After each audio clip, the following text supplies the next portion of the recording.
The Atlanta Braves had a flair for the dramatic on Monday night, taking a 6-run lead into the ninth inning en route to a 10-7 victory over the Kansas City Royals. Let's talk about it.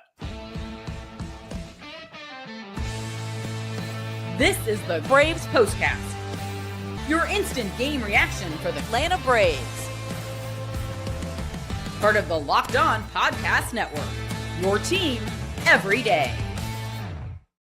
Yes, welcome on into the Braves Postcast, part of Locked On Sports Atlanta, where we cover your Atlanta sports teams each and every day. I'm your host, Lindsay Crosby, author of the Braves Today newsletter over at bravestoday.com. You can follow me on social media at Crosby Baseball. That fellow over there is Jake Mastroianni, host of Locked On Braves. Make sure you subscribe to Locked On Braves wherever you get your podcasts. And have notifications turned on because Jake went live during this game to talk about some great stuff leading up to the trade deadline. Jake, Braves win this one 10-7 over the Kansas City Royals in the series opener. Spencer Strider gets the win over 45-year-old Rich Hill, who makes me feel good because now there is a baseball player older than me currently playing, so I like that. We're going to get to the fact that you had to get to a save situation. Like we're going to discuss that and some of Strider's issues with his fastballs and things like that. But the Atlanta Braves drew 14 walks in this game. It ties the franchise record in the modern era.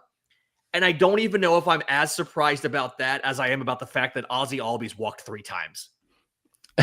Look, if there is one thing that's been a positive from the Tim Hires era here for the Atlanta Braves is that they will draw some walks. I mean, they've been towards the top of the league all year in walks. It's the hitting the ball that's been the problem. But walks has not necessarily been an issue, but 14 of them, just an insane number for the Atlanta Braves, and obviously a big night for them offensively. They do get some big hits to go along with those walks in this one. Just 4 strikeouts too. And look, in a game that started by a 45-year-old Rich Hill, I mean, you don't expect a lot of strikeouts. I think he got like 2 in the first inning though.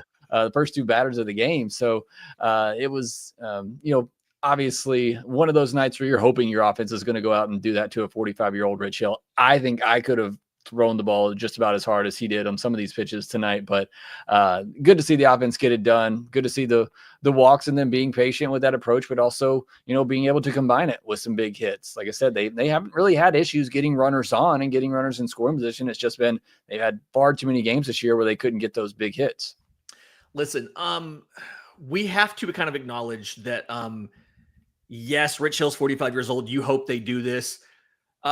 Braves fans of my generation remember 2010 when a 47-year-old Jamie Moyer pitched a 2-hit shutout for the Phillies against the Braves. So I did not have super high expectations. I didn't want to be disappointed, but Atlanta continued doing amazing things on Mondays. They've been fantastic on Monday.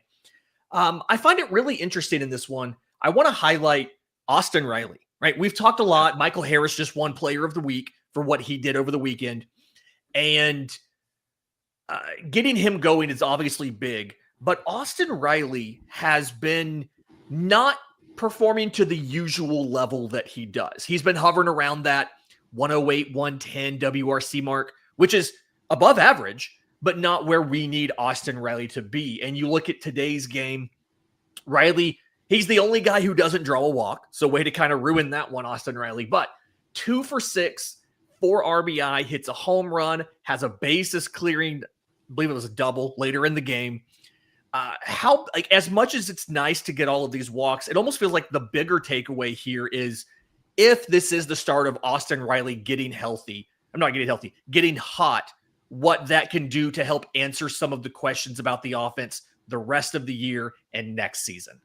Yeah, I'm glad you kind of started with this because this was really the big takeaway for me in this game. Like I said, we're all kind of future focused at this point. What does it mean going forward? We talked a lot about Michael Harris and the great run that he's had post All-Star break, but we talked over the weekend about how just awful Austin Riley was. I mean, there's no way around it. That series in Texas, he was just flat out terrible. Mm-hmm. So it's good to see him come back and have a game like this because you need him going forward. Well, look, I don't think there's going to be some roster shakeup in the offseason. I don't think Austin Riley is going to be part of that. I think he's still going to be a big piece of this future going forward. You need Austin Riley to be in that middle of the order bat. Like I said the other day too, if he is right, I think you move Acuna back to the leadoff spot so that you can go Acuna and either Profar, Olsen, and then Riley in that 3-4 spot something like that, but you got to have Riley going. So I thought this was, everything that happened today, all the walks, the big offensive numbers, the biggest key for me in this one was Austin Riley getting some good results, getting some good contact. So that's great to see for him going forward. Hopefully that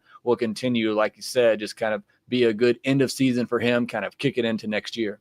Yeah, that double was a slider down in the zone, 114 miles an hour. A lot of good things happen. Very few bad things happen when you hit a ball 114. The homer was almost a little bit more impressive to me, though. It was a fastball in the outer third, and he didn't really get a great swing on it. It's coming at like 93, first pitch from long, and he kind of just pokes it opposite field, 102, gets the homer off of it. And, the reliever knew it was gone off the bat. But to me, I think that kind of was the bigger deal, because you talked about it over the weekend with Ronald Acuna Jr. specifically. It feels like this roster has struggled to hit fastballs this year. And I know we're always going to worry about Riley and the slider because the issues he had when he first came up. But seeing them, and granted, they were lower velocity sliders, but seeing them hit lower velocity fastballs, but seeing them hit these fastballs today made me feel good about, okay, maybe they're starting to figure out whatever was plaguing them earlier in the season. That's what you hope. I mean, at this point, obviously, it's kind of moot with the season, but just looking forward, obviously going into next year is, can they get back on track? Because this was an issue a lot at the beginning of last year in 2024. It was a real big issue early in the season with Ronald, Riley, and others that they just were not being able to catch up to the fastball for whatever reason. And it seemed to get a little bit better as the year went on. And this year, there hasn't been as much of that. I don't think it's been notable with Ronald here lately. But you got to hit the fastball. I mean, that's the pitch you're going to see the most. You have to be able to hit that, especially when you get in those fastball leverage types of counts, and especially when you're getting 88 and 89 mile per hour fastballs, you got to be able to hit those. So certainly good for Riley and the rest of this group. But again, the offense has been better. Since Profar returned, it's been an above average offense, and certainly since the All-Star break, it's been a pretty good offense. And it's just at this point, it's too late with the pitching staff and the rotation and where it's at. But you are hoping the final 2 months of the season to see this offense get back to being the bats that they want to be. And quite frankly, if you want to be part of this Atlanta Braves team going forward, I think you need to show that you deserve to be on this team going forward. Because like I said, there is going to be, I think, a lot of shakeup in this offseason with the way that the things have gone this year. Yeah, it feels like very few players should be safe going into next season just based on how everything's gone so far. Kind of last thing on the offense before we move on to the pitching staff. I do want to – so Ronald was caught stealing by Rich Hill and Salvador Perez, and then he also got picked off of first in this one. And I know that part of the reason they moved him down to 3 was he's not running as much. It just kind of feels like he needs to be a little more selective. And we talked about he was going to do it less, but the goal was to be a little more strategic with it. And he gets 2 outs on the base paths. Feels like that's obviously something that is he just rusty? Was he just kind of casual because we already had a lead? I don't quite know why, but you don't love to see it. Yeah, I certainly don't love to see giving up outs on the base pass. Ronald was definitely, there was a cousin rivalry going on tonight with he and Maikel Garcia just going back and forth. And you could definitely feel that Ronald was playing into that and wanting to do maybe a little bit too much. And maybe that's part of it tonight. He was just trying to do a little bit extra with that family rivalry that he had there. But look, I think Ronald can still 30 plus bases. It's fast enough. We've seen him go first to home. We've seen all of that. He's fast enough, but he hasn't stolen a lot lately. And maybe he is just a little bit rusty. Like I said, maybe he's just trying to do a little bit too much to impress his cousin. Yeah.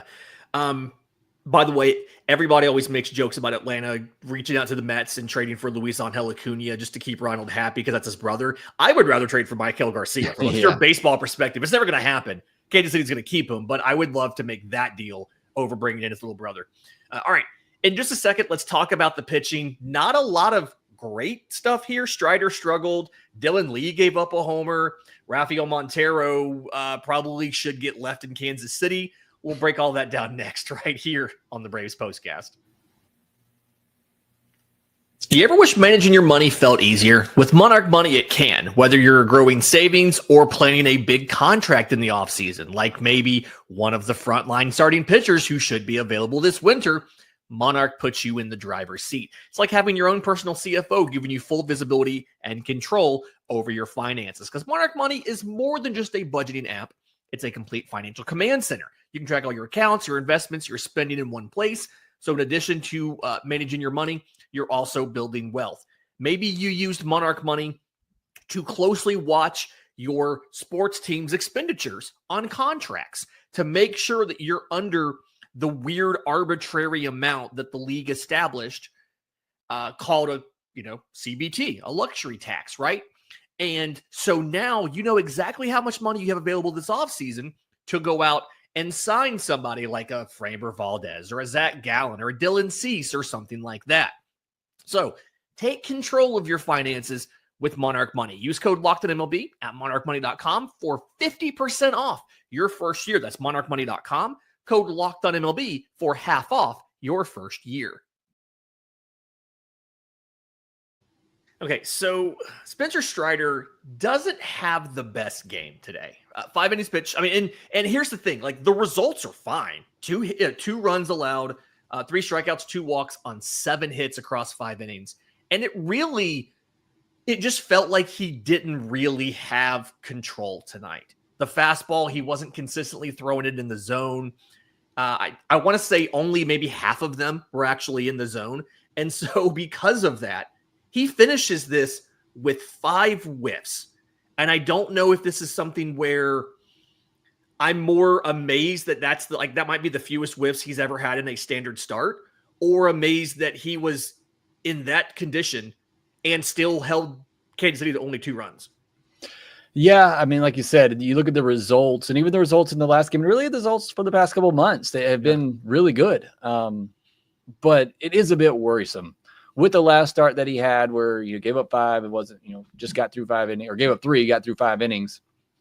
And then you back that up with this one where, you get through 5, you go back out for the 6th, but you only have the 5 whiffs, not a lot of strikeouts. The velocity is down. The fastball velo is down almost a mile per hour.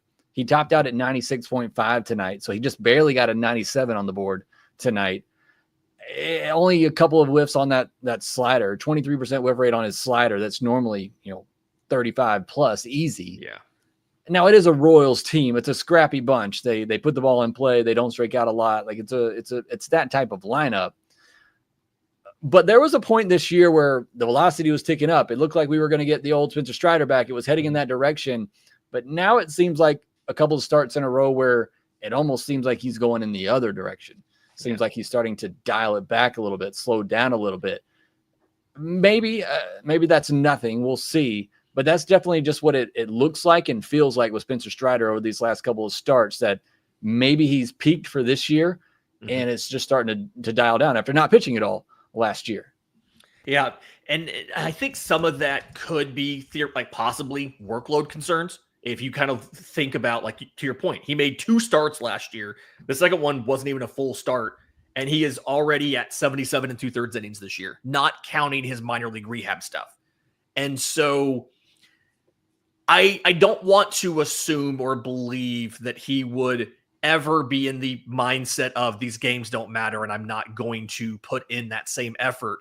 But I do think there is something legitimate to the idea of it being harder to get yourself up with the same level of intensity when you know the games don't matter anymore.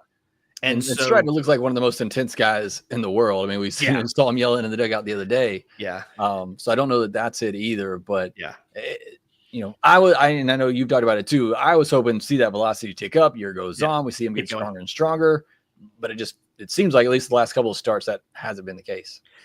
Fun from a result perspective, though, I do want to point out, in 2023, when he was a Cy Young finalist and led the league in strikeouts, he had a 3.86 ERA. This season, he's down to a 3.71. So the win-loss record obviously isn't there. The strikeout rate's not there.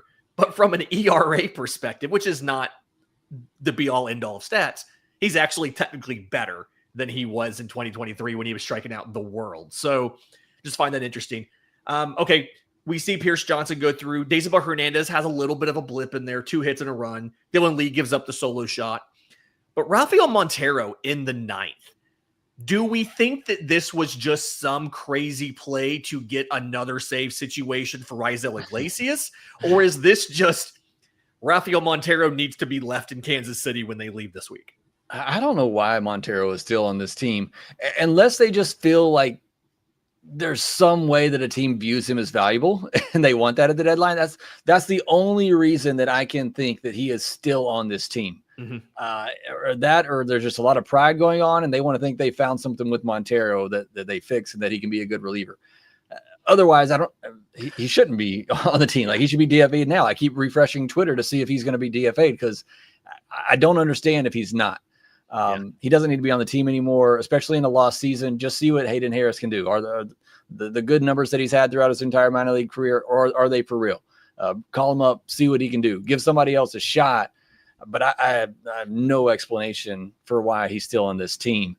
Daysbel, rough outing, but was glad that he didn't let things get out of control. There was a moment there in that inning where it could have got out of control, and he was able to kind of settle it down. Pierce Johnson, I thought, was the best of the night. He did come in where the game was still in question in that inning and got out of a jam with two on and nobody out. So I thought that was big for Pierce Johnson. Talking about the Braves actually wanted to get somebody of value at the deadline. Pierce Johnson could probably bring you back something nice there, but it sounds like they're going to hang on to him. But yeah, the Montero thing, I mean, he needs to be DFA'd now. Yeah, it's probably kind of needs to be gone here. That they should be done with that situation. There's plenty of relievers in AAA we have to test. And honestly, you kind of need that 40-man spot at this point. I mean, you don't have any flexibility as far as creating a 40-man spot because there's nobody else you can put on the 60-day IL. They're all already there. The entire starting rotation is on the 60-day IL. So again, Atlanta Braves, the card on the side of the screen says they blow out the Kansas City Royals. I had that card made before Montero pulled a Montero, but Atlanta does get the win here, the 10-7 win. Tomorrow for game 2, this is new acquisition Eric Fetty taking on Seth Lugo. Doesn't really look like Atlanta has the pitching advantage in this one, 7:40 p.m. start time, but we will be back to break that one down after the game. Do us a favor. If you're listening on audio, Apple, Spotify, YouTube Music, whatever it might be, leave a 5-star review and tell a friend. A lot of the listens for Locked On Braves and the Braves Postcast come from audio. We want to keep growing that. If you're watching on YouTube, subscribe to both Locked On Braves and Locked On Sports Atlanta. Jake's got tons of content. Again, he went live during this game to give you more content, but Locked On Sports Atlanta is bringing you a lot of stuff from Falcons training camp, coverage of the Hawks, and everything else. Until next time, for Jake Mastroianni, I'm Lindsay Crosby. This has been the Braves Postcast.